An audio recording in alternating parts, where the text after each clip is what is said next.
Jangan tidur maghrib-maghrib kalau nggak mau kayak gini, guys. Halo teman-teman semua, sebelumnya terima kasih sudah melihat video Yoga. Jadi di hari ini Yoga pengen membahas nih sebuah cerita horor yang baru saja Yoga terima dan cukup menarik teman-teman. Dimana kakak ini diganggu pada saat dia ini kebablasan tidur maghrib, guys. Kira-kira ceritanya gimana? Seru nggak ya, guys? Siapkan cemilan untuk nonton kalian. Dan jangan lupa follow akun Yoga ini. Mari kita langsung aja ke pembahasannya, guys. Seru banget ini.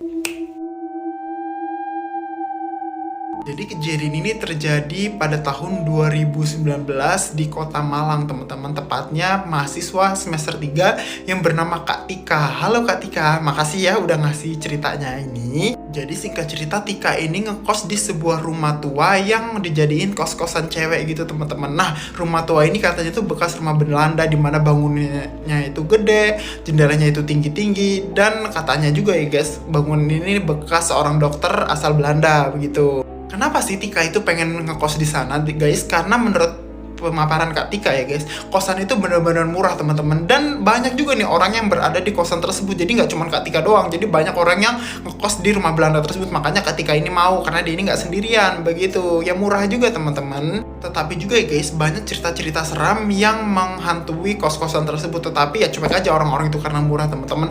Dan ada satu larangan yang ada di dalam kosan tersebut, walaupun larangan itu nggak tertulis ya guys, kayak ya udah ini aja lah, sebisa orang untuk ngatur larangan tersebut. Dimana larangannya itu adalah jangan tidur pada saat maghrib, terutama pada kamar kos nomor 3. Karenanya kamar kos nomor 3 itu merupakan kamar kos yang paling serem lah di antara kamar kos yang lain, guys. Tapi teman-teman, tidak sedikit pula mahasiswa ini kayak acuh aja kayak sama larang itu, kayak yaudah pengen cerita basi doang, ini cerita lama mungkin orang-orang tua untuk nakutin anak-anaknya.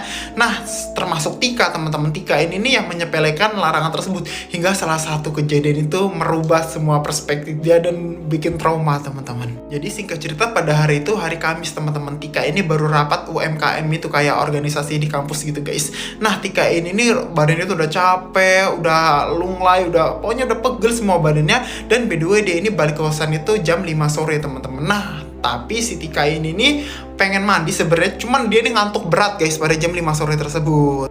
Lalu akhirnya Tika ini memutuskan untuk rebahan sebentar, teman-teman. Lalu singkat cerita, rebahan sebentar itu 1 menit, ditunda 2 menit, 3 menit, hingga pada saat itu azan maghrib ini pun berkumandang, guys. Nah, Tika itu sempat bener nih azan maghrib ini udah berkumandang, dan pada saat itu Tika ini kayak acuh, yaudahlah nanti aja lah, 5 menit doang, aku mau tidur dulu. Dan akhirnya Tika ini malah ketiduran, teman-teman. Nah, pada saat ketiduran itulah benar-benar cerita serem, guys.